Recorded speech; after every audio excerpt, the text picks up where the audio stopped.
2020 is a year that has very strong associations for everyone. It came out of nowhere, bringing us all together in circumstances which, consequently, also forced us to stay farther apart. The tragic sickness and death are not to be overlooked, but the year also took a severe mental toll on everyone. To deal with this newfound distance from society, people had to adapt and accept their new normal. Social media and the internet became a safe haven for many, who otherwise couldn't hear any other voices except their own. In this way, the world came together like never before, for a massive cultural shift.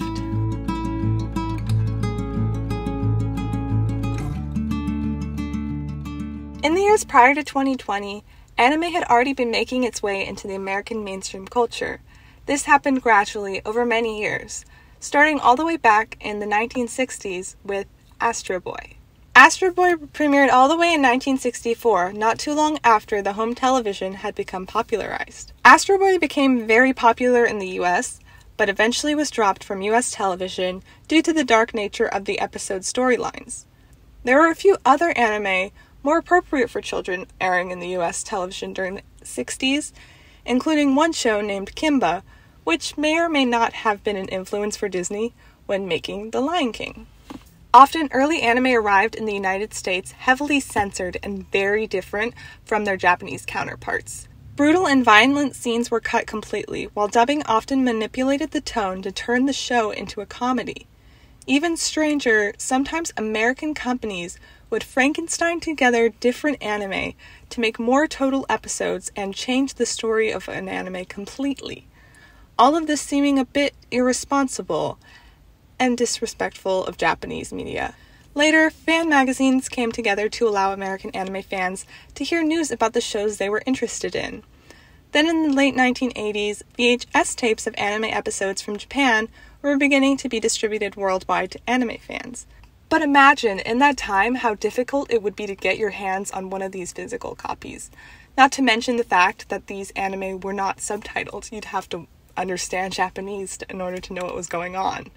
In this time before the internet, you would have to pay somebody to ship you a stack of papers with the lines for an episode, and then you would read that while watching it. By the 1990s, anime was starting to reach a wider audience in the United States, and a lot of well-known shows come from this decade.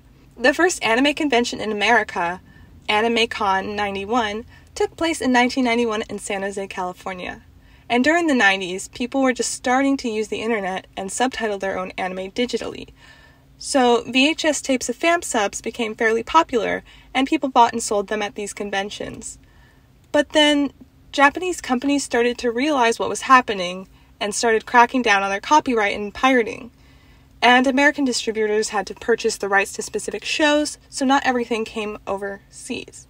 In the decades since then, American companies have been buying distribution rights for specific shows, and then distributing them via television networks, selling DVDs, or even, more recently, putting them on streaming platforms. Dubs have also become more accurate to the source material to meet the demand of anime fans who are now aware of what changes are being made. But also, official subtitles exist for most, if not all, anime series coming out. With the rise of streaming sites and YouTube, anime found a home digitally, so anyone around the world could access it.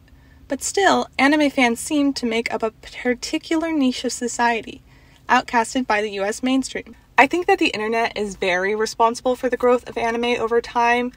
It's a result of globalization, where we can communicate with anyone, anywhere in the world. The spread of information allows people who are otherwise stranded geographically to experience what is happening globally, kind of like what we see happen on a much wider scale in 2020. Another factor is streaming services like Netflix, including anime on their platform.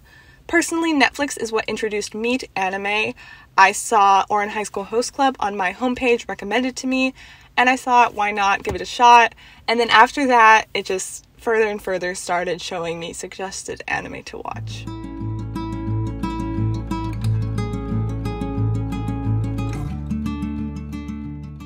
But as we're growing kind of at this steady rate, the internet facilitating that, what exactly happens in 2020 to set everything off? Well, everyone at that time was alone at home and kind of depressed. They were scared of the future and had nothing to do, but couldn't go anywhere because of the COVID pandemic. They turned towards social media, specifically TikTok, putting more effort into online communities because they couldn't participate in real-life ones. Basically, all of our socializing had to take place through social media, so we put more emphasis on it. We let it influence us more. But I'll come back to this later. When everything seems uncertain, people tend to look at the past more nostalgically. They reminisce in easier, better times, wishing life could be like that still. So during the early pandemic, you see a lot of people, but especially teenagers, sharing on TikTok what they found nostalgic from their childhood, playing Penguin or Webkins, finding old toys, and sharing clips from cartoons. And I think once again, Netflix plays a big role here, because while everything was happening, people were posting about cartoons from their childhood. Netflix released Avatar: The Last Airbender on their platform. It's a key cartoon for current teenagers, since it was released on Nickelodeon in 2005. And although it's not an anime because it was produced by the United States, it heavily borrows from the style. So people on TikTok began to talk about Avatar. It gets more people interested, and in doing so, those people find comfort in their childhoods. And this distracts them from the uncertainty of a pandemic. And it's possible because of the abundance of free time that everyone has due to the lockdowns. But because of this limitless free time, Avatar isn't enough. TikTok is an echo chamber with a scarily specific algorithm that once it knows you're interested in Avatar, will continue to show you videos from people of the same demographic. Those people will start to suggest shows similar to Avatar to their community on the app. And this is precisely where you find people start to get into anime. You have to remember that none of us could leave their houses. Teenagers, who operate with school summer breaks, have all of this free time with nothing to do at all. And they also happen to be much more depressed and have more mental health problems than adults. So all of the teenagers are suddenly locked in a room by themselves for 3 months with nothing to do. But, of course, considering the bleak future of a pandemic, election, racism, and environment, it's just a lot. Not to say that anime is a cure for depression, but it is a form of escapism, and during 2020, everybody needed a little bit of that. We can see the results of this sudden boom in the following year. Demon Slayer Mugen Train was the first anime film to be released in theaters post-pandemic, being released in April 2021. It consequently became the highest box office numbers for a foreign language film to ever release in the US. And note that is besides the fact that the film is 1, rated R, so you need an adult to see it, 2, dependent on you have seen 24 episodes of the anime leading up to it, and 3, you would have to risk getting COVID because at that time vaccines were not widely available yet. Especially not available to teenagers, which made up the target demographic of the film. Only 2 other anime films have ever made more money than Mugen Train, and they've both had 2 decades to accumulate that, and they're also the first Pokemon movies. For all ages, no anime background necessary, and years of DVD sales and merchandising behind them in the United States. I'm also not going to go too deeply into manga sales, but they are an indicator of this as well, and manga sales doubled in the United States in 2021. And that was during a time where the economy was kind of going through it. People were being given stimulus money because nobody could get jobs, but manga was through the roof, and it started lining the top most sold books at Barnes & Noble, and they started selling them at Targets and Walmarts. At this point, most stores sell manga, something extremely different from just 2 years ago.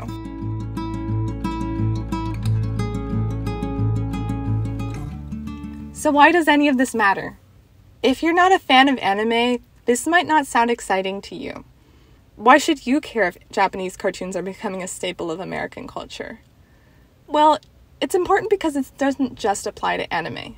The internet is creating a much different world, one that's much more interconnected than we might have been able to imagine before. Even as a child, I wasn't an iPad baby. I didn't see social media until I was a teenager. I saw the internet in the way I saw video games.